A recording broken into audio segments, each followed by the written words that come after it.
Welcome to cinema reviews by ఇవాళ వీడియోకి వచ్చేసరికి అయితేనేమో గామి విశ్వక్సేన్ గారిది మూవీ ఉంది కదా, దాని సంబంధించిన రివ్యూ తీసుకొచ్చిన చిన్న రిక్వెస్ట్ ఏంటంటే ఛానల్ సబ్స్క్రైబ్ చేసుకొని బెల్ ఐకాన్ ప్రెస్ చేయండి, లేటెస్ట్ అప్డేట్ అవుతాం.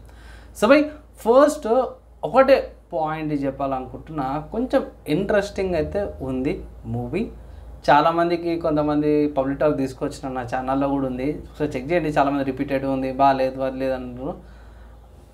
నా రివ్యూ వచ్చేసరికి అయితే కాన్సెప్ట్ మాత్రం చాలా ఇంట్రెస్టింగ్ ఉంది. అండ్ ఇక్కడ మీకు 3 క్యారెక్టర్స్ కనిపిస్తారు.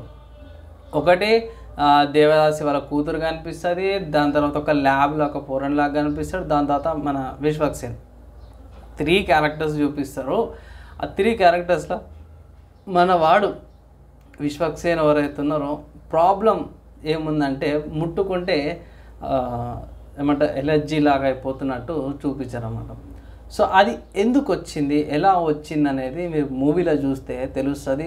ఇది ఆ పాయింట్ మాత్రమే మీకు ఐ థింక్ చాలా వాల్యుబుల్ అనమాట. ఆ సీన్ మాత్రం స్కిప్ చేయొద్దు. అండ్ దాని తర్వాత చూసుకుంటే మాత్రము ట్రావెలింగ్ అనమాట. ఈయన రోగం తగ్గించుకోవడానికి పలానా చోట 36 సంవత్సరాలకు ఒకటి మష్రూమ్ లాంటిది వస్తుంది, బ్లూ కలర్ లాంటిది. ఆ మష్రూమ్ నీకు ఏమంటారు మెడిసిన్ క్యూర్ అన్నట్టు చూపిస్తారు అన్నమాట. నాకైతే చాలా బాగా అనిపించింది కాన్సెప్ట్. ఒక మనిషి ఎక్కడ దాకా వెళ్తాడు, తన దారి ఏంది, ఎవరు సపోర్ట్ చేస్తారు అయితే కూడా మనకు మూవీలో చూపిస్తారు. పర్లేదు, బాగా అనిపించింది. కానీ ఇక్కడ పెద్ద డ్రాబ్యాక్ అంటే ఇట్లా దేవదాసి వ్యవస్థను ఎట్లయితే ఉన్నారో కొంచెం స్లైట్గా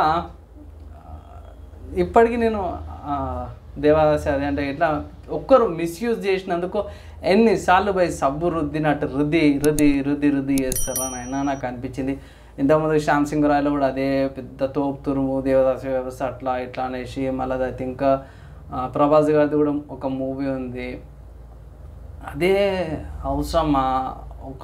ఎప్పుడో ఒక్కటి చేసిన దానికి ఇప్పటి నుంచి పగబట్టినట్టు ప్రతి ఒక్కటి అదే పడతాడు. సో అది ఉన్నది ఒక దానికి, చేసేది ఇంకో దానికి.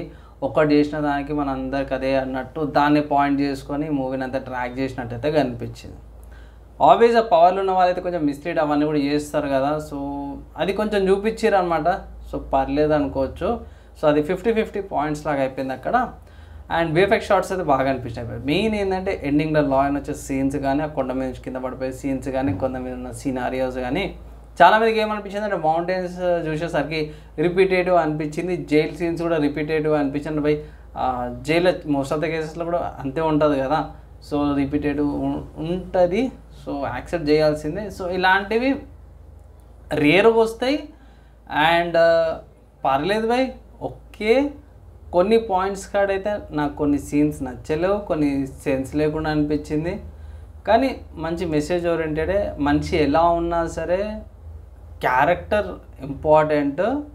అంటే నల్లగా ఉన్నాడా, తెల్లగా ఉన్నాడా, జెండర్ ఏది, బయాస అది ఇది అని కాకుండా మంచి ఒక క్యారెక్టర్, మంచి ఒక తత్వం ఏందనేసి అయితే తెలుసుకోవాలనేసి అయితే మూవీ కాన్సెప్ట్ లాగా అయితే కనిపించింది నాకు. ఓవరాల్గా మంచి మూవీ. నేను ఇచ్చే రేటింగ్ చూసుకుంటే మాత్రమే 2.95 అవుట్ ఆఫ్ 5 అనమాట. అరే అన్న క్లోజ్ టు 3 ఉంది కదా, నా ఎందుకు చేసిన అంటే ఎస్ నేను చెప్పినా కదా కొన్ని సీన్స్ లాజిక్ లేకుండా ఉన్నాయి. అండ్ కొంచెం ఏమంటారు అది ఇది స్టిల్ ఇప్పటికీ అది సబరుద్దినట్టు రుద్దుతారు, అది వేరేది లేనట్టు కాన్సెప్ట్ తీసుకొచ్చినాం. అదొకటి నచ్చలేదు నాకు, అందుకే రేటింగ్స్ అనేది తగ్గించిన అనమాట. అంతే, ఇంకేం లేదు.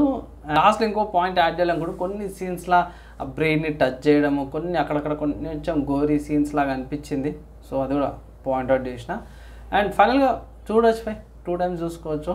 అండ్ ఇది నా రివ్యూ అనమాట. మీకు ఎలా అనిపించింది మీ కింద కామెంట్ చేయండి. ఈ వీడియో ఇక్కడ దాకా చూసారు వాళ్ళందరి నెక్స్ట్ వేళ కలుసుకుందాం.